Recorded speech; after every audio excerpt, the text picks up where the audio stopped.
din po nagsusurrender ng droga. Just recently. Sa kanya sinusurrender, siya nagsusurrender. Tandaan niyo yung sinabi niya na yan, ha? Siya kanya sinusurrender, tapos siya nagsusurrender sa PIDEA. Tandaan niyo yan. Nagsurrender po sila ng 30 grams of shabu. Okay, so 30 grams ng shabu na sinurrender, saan niyo dinala yun? Because in accordance with the report of the PIDEA, for the last several months, they have submitted to us, akin yung report, parang may 10 grams. So, saan yung sinurrender yung sinurrender, shabu? ano po yan, sir eh? Ano ba tawag to? Monthly or weekly? Saan mo sinurrender? Sa PIDEA po, sinusurrender po ng IIS po natin. 30 grams of shabu. Yes. Sinurrender ng ni Angie. Asan yun? Sa report ninyo, wala. Ito, bibigay ko yung report nyo. Go ahead, PIDEA. Sir, I will find out, but I think what she's referring to is that PIDEA is the repository of all drugs confiscated and seized. So all law enforcement agencies are supposed to give to PIDEA all their confiscated drugs, and this will be processed for destruction. Baka sir, yun po ang ibig niya sabihin. Baka huli nila, papatago sa amin. You kasi have to make it clear, Superintendent Angie, ha? Because you were saying na 30 grams? Yes, sir. Yung pong recently po na sinurrender, IIS po kasi namin ang nagsusurrender po. Kaya nga, in accordance with the report of the PIDEA, hindi ito lalampas sa 10 ano. Kaya I'm just curious kung sinasabi mo totoo dahil mali yun, hindi nagtatama sa binigay ng PIDEA ngayon. Yun po let's talk, less mistake. No talk, no mistake, ha? Mr. Chair, yun po kasi yung reported po sa akin ng IIS. Hindi po ako, sir, ang nagsasubmit po ng IIS? Investigation section po ng Sino maximum. Sina orasyon po. Asan siya? Andito ba siya? Wala po sila eh.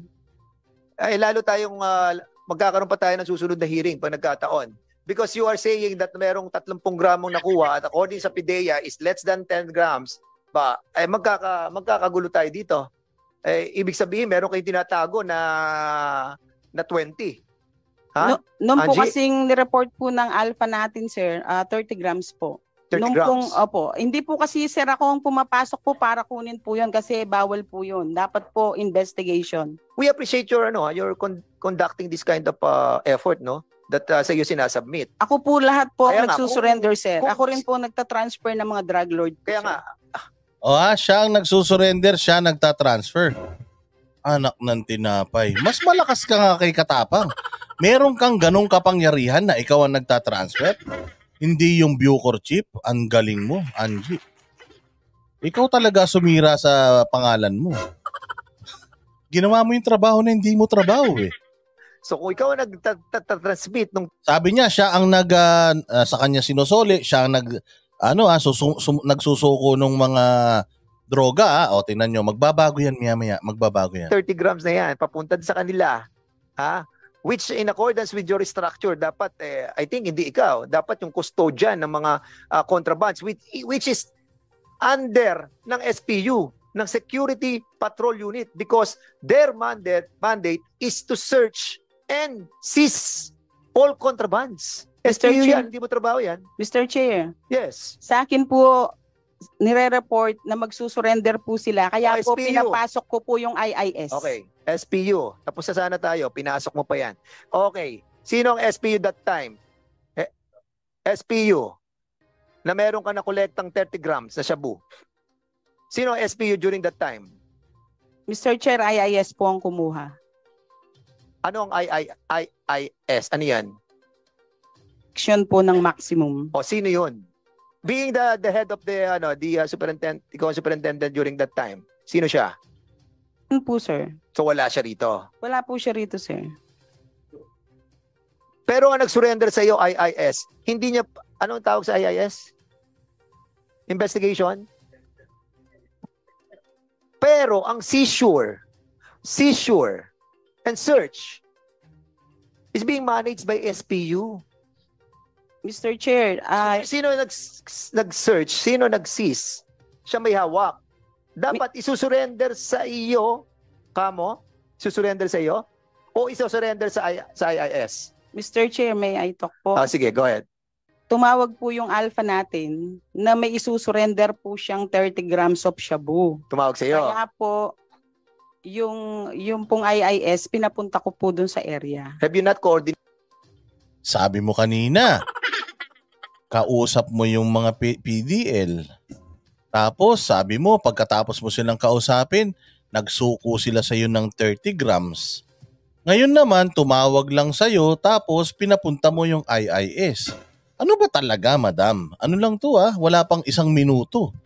Nagbago na kagad. Alam mo pag nagsisinungaling ka, mahuhuli at mahuhuli ka kasi nga nagsisinungaling ka. Oo. With the SPU since sila yung may under their wing yung mga kontraband na kinukuha sa loob. That's the mandate kasi Superintendent Angie Sir, when it comes to... Sandali, Angie. Ang problem sa iyo, because of your so many designations, hindi mo na alam kung ano yung function mo. Diktador ka kasi, ma'am. Diktador ka, ang dami mong posisyon, ang dami mong ginanapan. Inako mo lahat ng mga importanteng trabaho para ma-monopolize mo. Para yung kapangyarihan sa ganito, sa'yo lahat manggagaling. Anong nangyari ngayon? O di nabisto ka kasi hindi ka sumusunod sa proseso. Kasi structure tayo, organization tayo Kapag nagkikling ka na sa ibang position, you have problem. You will be creating problems. And that's what's happening sa iyo. Hindi ko sinasabi na wag mong gawin 'yon, but you have to put it in the right channel. You have to call the SPU dahil sila nag-handle ng search and seizure. And then yung IIS na sinasayo, Investigation Intelligence Service. So sila lang nag-i-intel, sila nag-i-investigate, but they're not handling the seized contraband because that is being handled by the SPU. Sir, sa maximum po, inabutan ko na, sir. Sila po yung gawin ang hindi mo trabaho. Mr. Chair, hindi ko po ginawa yung mag-seizure or mag-search.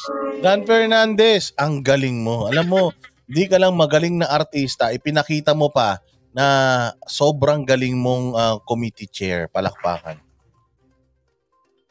Dahil dito sa pinakita mo na to, congressman, takbo ka ng senador, baka sakali ma-impluwensyahan mo yung mga nandoon. Hindi lang sila puro pabidyoke lang, dinner. Reported lang po sa akin, Mr. Chair. Kaya nga, pero sinabi mo, sinurrender mo sa PIDEA Hindi po, sir. Sinurrender po ng IIS po sa PIDEA. Kanina, sabi mo, sinurrender sa'yo. Sabi mo, sinurrender sa akin. Pagkatapos ko silang kausapin, tapos sinurrender ko sa PIDEA. 30 grams po yun. 30 grams po. Tapos ngayon, IIS na yung nag-surrender. Ano ba talaga, ate? Bida-bida ka kasi. Pati si Jollibee gusto mong palitan. Under ko po kasi sila, Mr. Chair. Angie, okay, we will be conducting another hearing for this. Ay, kayo dyan, meron pa? Meron pa? Naku, kaya pala nag-resign. O akala niya siguro pag nag-resign siya, hindi na siya makakausap dyan. Gusto mo? Tinapos ko na nga yung ating at the end of the day, okay, tapusin na natin to, wala tayong patutunguhan. Because we have elevated our objective, no, in order to have a consolidated effort at the different agencies to have a one effort of arresting these criminal elements inside the Bucor. Yun yung ating function. At the same time, we will be having some amendment on the existing law, the 10575 on the Bucor.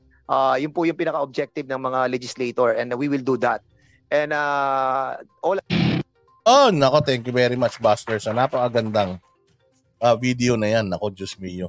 Sabi ko nga sa'yo, the more na masyado kang matakaw sa publicity, the more na masyadong gusto mong magpakilala, mas lalong na-expose yung iyong kabulastugan.